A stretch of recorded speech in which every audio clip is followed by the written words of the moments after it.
Rec League Podcast. Tell your friends, tell your neighbors, tell your family, tell your haters. Available on Anchor, Spotify, Google Podcasts, Apple Podcasts, Radio Public, Podchaser, Good Pods, Breaker, and Stitcher. At Rec League Podcast on Facebook, YouTube, Instagram, TikTok. At Rec League Pod on Twitter. Episode 90. Available now. Yo, whether you watching this from Facebook, Twitter, click the link in my Instagram or YouTube itself. What up, world? As promised, I got my dog, Jay married. We talking Thor, Love, and Thunder spoilers. If you saw the spoiler-free video, like, you get the plot. Gore declares all gods must die. And right now, it's in the description of the video, but if you fail to read that shit, this is your verbal warning. We are talking everything, no holds barred. Everything that happened in this movie will be discussed. If you haven't seen the movie, go watch the other video. So, let's jump into it, man. Like, what you think? Like, put your reaction out there. Listen, man, I'm a Marvel fanatic. I love the Marvel Universe, MCU. Man, I hate to be this guy. I'm disappointed this time, man. I'm disappointed. And not that there wasn't great things in this movie, because there was some great things in this movie. There were some really good things in this movie. There was some good things in this movie. But then there was some terrible things, in my opinion, in this movie, man. All right, let's just start. You know what I'm saying? We get Korg doing his like goofy narration, storytelling, and we get. Well, I saw on social media somebody like posted Loki talking about the sun will shine on us again, brother. And we get the opening shot of Thor with the light coming down on him, doing his meditation shit, and the Guardians are like fighting for their lives on this planet that we've never seen before. Mm-hmm. And Star-Lord comes to Thor, like, hey bro, like we need you to win this battle. And Thor, you know, that's the part in the trailer when he like rips the garment off and he's in his like rocker cut off vest. And Stormbreaker comes out similar to Infinity War, and he throws that shit, wrecks shop, and then like the whole like tower behind him falls. I actually thought that was good.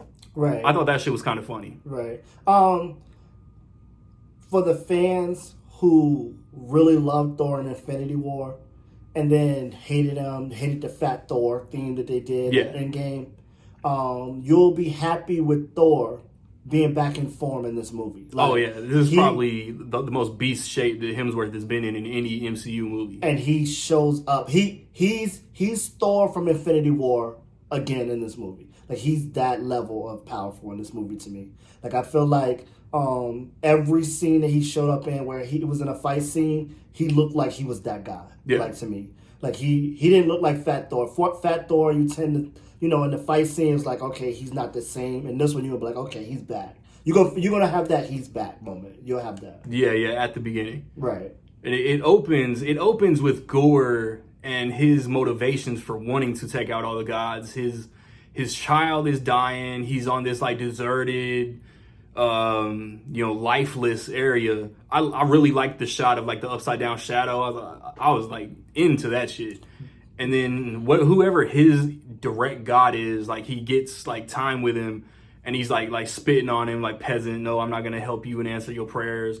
And then Gore gets what's it called, the Necro Sword, right, and it's done from there. Like the sword, kind of like Mjolnir, the sword chose Gore, and Gore it sucks his life as he uses it. That's why he looks all gray and black and white and shit.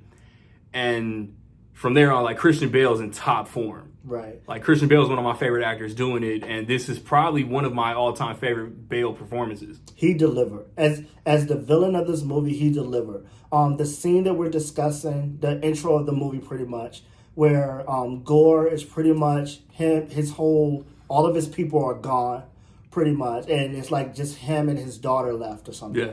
And his daughter is pretty much, she's dying. They're like in a desert. There's no water. There's no resources. So she's dying because she don't have the resources she needs to survive. She don't have food. She don't have water. And he was like asking, the God that he praised if they could, provide for them, before his daughter passed or whatever. So his daughter ends up passing. And, at this point, he's still like praying to the god. Like, he's not like bitter yet. But you didn't like the way the god was like portrayed, right? Right, exactly. So he wasn't bitter with the god yet, even though his daughter had died. It was like I kind of understand thing. He was merciful, right? But he got in front of the god, and this is where I had a problem. I had a problem with Gore, the god that Gore, and I don't even know who the god was or whatever. They didn't really stress that. And this is the only god that we literally see God take out in the whole movie. Gore take out in the whole movie. Right, which, yeah, we'll get to that. But the god in this movie, like the god, Gore's god or whatever, he belittles him. And it's like a joke to him the whole time. And I really didn't like how it was handled. Like I was telling Randy before, if he got to the god and the god just kind of said, well, you're human, I can't, everything a human will just give it to you. If he did that, I would have been better with it. But the way that he was belittling and treating Gore, I didn't like trash. It was horrible. Like I didn't like when we think of gods and that status, you think of them as more mature in a way. And this dude was like making a joke of the whole situation. He was childish, if we're being honest, and which is also a problem with the movie to me, because I also felt like Zeus overall was just childish, and that level of a god for being somebody Thor looked up to, I felt like Zeus and that god that Gore was dealing with were way childish. And you guys, y'all seen the movie, y'all know what I'm talking about. Facts, yeah. And then the next sequence is like the Guardians are like getting all these distress calls. So that's how they discover like Gore is like fucking shit up. Right. We don't see any gods die. Like that big creature that was in the trailers, that I'm pretty sure there was a scene in the trailer that like had Thor like on that planet looking like at that like corpse or whatever. That's straight out of the comic books, by the way. And we only see like the Guardians have like 16 screens. Like Lady Sif is in one of those screens, and that's what gets Thor to break away from the Guardians. They're doing their thing. The creatures that Thor saved on this new planet gift him 2 goats. They're obnoxious as fuck. I hated these goats. I mentioned it in the spoiler-free video, and they're in a good portion of this movie. But Thor and Korg, they decide they're going to go find Sif. The Guardians go do their thing. We don't see them the rest of the movie. And Sif is wasted. Right. She fought Gore off camera, and she's hurt. And that's what like motivates Thor to like really take out Gore the God Butcher and stop him. And if I'm not mistaken, then that takes us to New Asgard, right? Like, right. Gore, that's when Gore attacks New Asgard, but we get parts with Jane, right? And go into that. So, we knew that Jane was going to become the mighty Thor, female Thor. We knew that was going to happen. They did do that, but the way it was executed, I did not like, and I discussed this with Randy, where I felt like the way they got from point A to point B felt rushed, and they had to have taken pieces out of this movie to shorten it. I don't know what the motivation was to how they executed that, but they went from, they said she had cancer, and which, at stage 4, I thought she should look sicker, but I got past that. But and they bring back Darcy. Right, they did bring back Darcy, and Selvig, which was a good nod. I thought that was a good nod. That was fantastic. I wish they would have mentioned WandaVision though. Like, I was doing this, you got sick. What the fuck? Right. That was a good nod.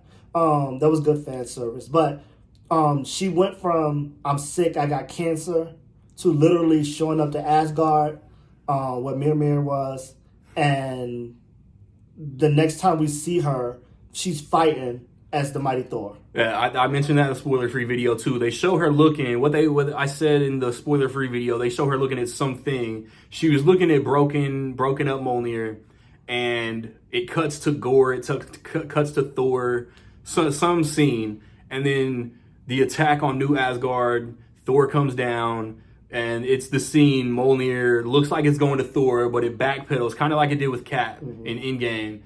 Jane catches it, and he does that goofy ass Jane, right? Like on some George of the Jungle Scooby Doo type shit, right? And it was in the trailers. I knew it was gonna be goofy, and like I said in the spoiler free video, I knew the trailers signified that this was going to be a goofy ass movie, but it was too goofy, and a lot of the goofiness just didn't stick as well as it did in Ragnarok. Ragnarok felt like this fresh injection into the universe. This feels like overkill. Right. I felt like in Ragnarok, the characters themselves were funny. Yes. You know what I mean? Like they had funny characters in that movie. And in this movie, it felt like they were trying, the characters weren't funny. They were trying to be funny, which hurt the movie. It was a lot of just silly stuff happening where you're going to laugh. You're going to watch the movie and you're going to laugh, but you're going to be laughing in a that was dumb kind of way, or what are they doing type of way. I did that a few times. Right. The only thing they did that was a callback, like we was talking about this earlier off wax. The only thing that I laughed at that I didn't like, I just thought it was like a cool nod. Like we did this in Ragnarok, let's do it in Love and Thunder. Was the skit, the reenactment of Ragnarok, which I think was like Luke Hemsworth playing Thor again, Sam Neill was Loki again. Matt Damon was Loki again. Sam Neill was Odin again. But then they put Melissa McCarthy as Hela. I thought it was cool. I hated it. I hated that. I felt like I understood the nod, and I understand that in the other movies it was exaggerated, and they did it, and it's supposed to be exaggerated, and it's supposed to be kind of funny. I understood that, but just like the rest of this movie, I felt like they overdid it. Like It was, when you watch it, it's like, okay, I get it's supposed to be funny, but like it's so ridiculous that it's not. That's how I felt watching that. Okay, yeah. And then Gore kidnaps like every child, kind of on some Penguin Batman Returns shit. He kidnaps every child in New Asgard, and then Thor, Korg, Jane, Mighty Thor, and Valkyrie make it their mission to get these kids back. That's what leads them to Zeus and Omnipotent Land or something. Right. That's where like and goofy as fuck Russell Crowe. Like Russell Crowe is a great actor. Maximus Decimus Meridius is a great actor. And I low key kind of wanted a scene with Russell Crowe and Christian Bale just for like that little like indirect 310 to Yuma reunion. We never got it. Like I told Merritt going into the movie, like leading up, the build up, the hype. If Gore shows up and Zeus is like that Jeff Goldblum Grandmaster type of character, Gore sending a message, killing Zeus in that scene would have been amazing. It doesn't happen, and Russell Crowe is that Jeff Goldblum goofy ass Grandmaster type character, which Zeus should not have been portrayed as. Right. But he's like I said on the ride to the crib, he's Grandmaster on like ecstasy. Right. It was overkill. Right. And that whole scene, you're watching it, and there is some good little things in there. Like you see the god from Wakanda in there. There's some little nuggets in there that you see, and you're like, oh, that's cool. But they didn't execute that at all well. That whole scene was silly to me. And Russell Crowe, like he said, Zeus at that level of him being himself should never be portrayed that way. Like that was horrible. And Thor ends up killing Zeus. And it was one of those things where it was definitely shocking. Like I was like, oh snap! Like I can't believe that happened. But then after the fact, I wasn't happy that it happened. If that makes sense. Like it definitely shocked me, but I wasn't happy that it happened because I don't know. It was just a weird scene, and Zeus was just so goofy. It was just the whole scene was off to me, and I didn't like that. In the end, Thor was the one that killed Zeus. It just mythology and the stories and all that stuff. It just didn't feel right to me. And then after that, they have one battle with Gore. They go to this planet that's like all shadowy. Like they discovered, because Thor did the Heimdall eye thing, talking to the kids. He gets a location, and Valkyrie points out, well, this is a shadow planet. Isn't he going to be at his most powerful? And the Zeus thing, they end up on this planet they took something from Zeus. They took his lightning bolt, and at the end of this whole thing, it kind of ended up pointless. Like Gore outpowered him. This is probably like the most badass scene in the whole thing. Gore outpowered him. He's got him tied up. He's telling Jane, like, I know you're sick. You're gonna die. Talking to Valkyrie and talking to Thor, it's discovered that he needs Stormbreaker to open this portal so he can make a wish and kill all the gods at the same time. That was his plan, right? Yeah. And at the end of this battle, Gore does get Stormbreaker. and they end up back on New Asgard. Jane is like fucked up. Valkyrie's hurt. She gets stabbed. I thought Valkyrie died. Yeah, me I was too. like, fuck no. Like, I love Valkyrie. I love Tessa Thompson. Like, Hold they on, can't hold on. take Before her out you the go MCU far, yet. Before you go further, though, there was a twist in that part. Before we get to where we're going, there was a twist where we found out that Heimdall has a son. So Yeah. the way that Thor was able to locate the kids and figure out where the butcher took him to, he was able to look through Heimdall's son's eyes the same way he did in past movies with Heimdall. How did you feel about Heimdall having a son? Yeah, like it was just weird and kind of felt out of place. Like, Heimdall's been guarding Asgard and the Rainbow Bridge since 2011, since the original Thor movie. And I'm assuming, aside from when he was on the run in Ragnarok, he's been posted right here the entire time. Right. But he had a family. It was just something that I feel like was a convenient plot device that they didn't fully think through. Right. And that kind of just threw me off, and it was weird to me. And I was telling Randy, when it comes to Heimdall, I viewed his power as a bittersweet thing. Like, he's all seeing, he can see everything, and he has all this power and all this responsibility. And I thought that because of that, it was one of those things where he never got to leave his post. Like, I felt like he was always there. Like, that was just part of what came with him. I didn't really view it as like he had a life outside of it. You know what I mean? It was like Age of Ultron. Like, Fury helped me set up this farmhouse. Right. Odin helped me set up this family. Right, exactly. That's just me talking shit. They never say that. But yeah, we get back to New Asgard. The heroes are kind of depleted. Valkyrie is, like I said, stabbed. Jane's in a hospital bed. And Thor is just like, well, got to do it on my own. So in the trailers, when they're showing the sculptures of all the gods, like the Watcher from the What If cartoon, none of those gods show up. They're just, the sculptures are there, but that's where Gore has the kids.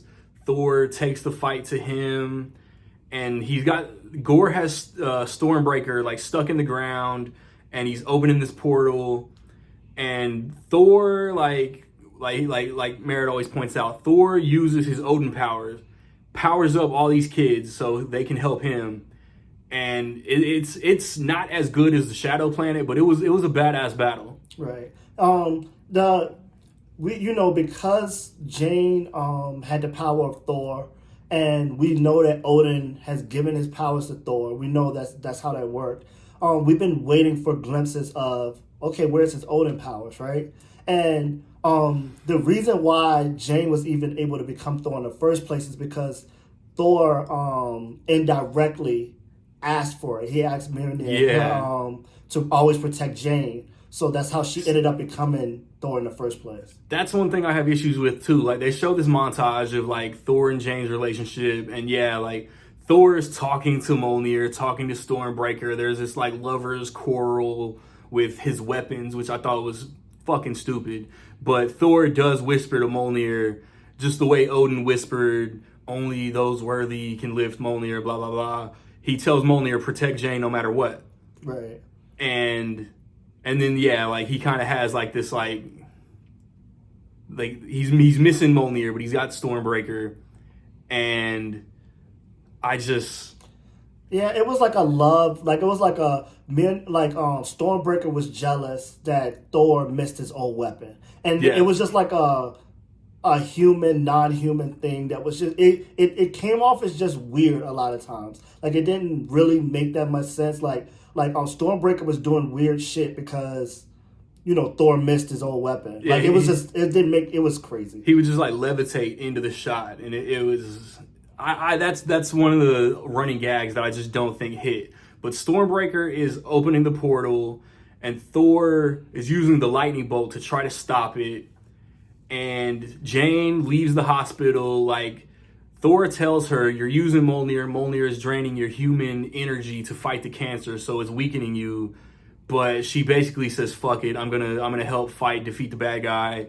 And they get through the portal, and Thor is telling Gore, like, he looks like Caucasian Christian Bale again. He's at I don't even know if it was a god that he could wish to or if it was a device. But he's telling him, was like, what the fuck am I, you won, what the fuck am I gonna fight you for? I'm gonna stick with who I love. Like, you want love, you don't want to kill the gods. And he like convinces him, bring his daughter back. But Gore was dying anyway. Jane dies, and she turns to the gold flaky dust, kind of like Odin did in Ragnarok. And then it ends with Thor taking care of Gore's daughter. I don't even know who they were fighting on that beach. They were just going planet to planet, probably like saving different creatures. And it ends. It ends fine. Like, I really hate. Like, I was so hyped for this movie. I really hate that it ended up bottom tier MCU for me. And then mid credit scene. Mid credit scene was the first one. Is Zeus is still alive? He's not dead. He has a hole in his chest, and he has to, I don't know what they are to him, his women or whatever, like trying to like cure it or whatever. Yeah. And it flashes to Zeus's son Hercules, and he's pretty much like, Hercules, you're going to kill Thor. Like, they're gonna see our power again when you take Thor out. Yeah. So that was the first one. He's giving this speech about how humans, or just, I don't know, lesser than God beings, view superheroes as the new like idols or whatever, and they only talk to gods when they really need something. And yeah, he instructs Hercules, who's never been antagonistic to my knowledge before, to kill Thor. And we get the Thor will return. So the MCU is basically confirming Thor 5. And then the post-credit scene is Jane arriving at Valhalla, the land of the gods after they die, and Heimdall, Idris Elba, is there, and just basically telling her welcome. I don't know if that's just like closure for her story, or if we're gonna get more from those characters. Right. The one of the things that I did connect is that at the very beginning of the movie, Thor, they were showing how he was a little baby and they were at war with him fighting, and then he got older and he was, as a kid, he was still fighting in like all these battles or whatever. So at the end, and throughout the movie, it was like in like they kept on bringing up that Thor would be a good father, and that asking if he could have a kid, and that stuff was like implied a lot throughout the movie, where they would talk about Thor as a parent or having children or whatever. And he got his kid. Right. So then, in the end, Thor ended up taking Gore's daughter, because Gore's gone, of course. He takes Gore's daughter, and he's pretty much raising her the same way he was raised, as a warrior. So she's little, but she's going like out to fight. And I thought one funny thing that I caught that's like, I don't think people are going to really laugh at it, but I thought it was funny, is that in Endgame, Thor told Cap to give me my weapon, you take the small one, right? Yeah. But in this movie, in the end, he gave Gore's daughter the Stormbreaker, and he kept the hammer. Yeah. So that that was something that I caught. That was a funny nod. I connected that back to like he's like pining over Mjolnir the whole movie. Right. So he just took it back. Right, and he gave her Stormbreaker, and she was carrying it with ease, which was crazy. Yeah, definitely. And she has some powers too. Right. So it's gonna be interesting to see what she becomes in the future as well. Yes, I hit this with a 3.5 out of 5. I said this was almost dope. What's your rating? 3.5 is fair to me. That's what I would have said. I bet. Yeah, I mean, like, if y'all saw the podcast, y'all know that Sorry, could you say that again? My bad, Siri's rude. Y'all know Merritt is on the podcast. Spoiler video for the exact same thing we're doing right now. As I said in my spoiler-free video, my next reviews are gonna be for The Gray Man, Nope, DC Super Pets coming up, the Green Lantern DC animated movie, man. Just my thoughts. One on all social medias. Right. Check him out. Like, subscribe, comment, especially comment. I want to know what y'all thought about this movie. No holds barred. Don't hold anything back. Say whatever you want about this movie. This is a spoiler video. People have been warned. So like, subscribe, comment. Find me where you find me, man. Find him where you find him. Peace.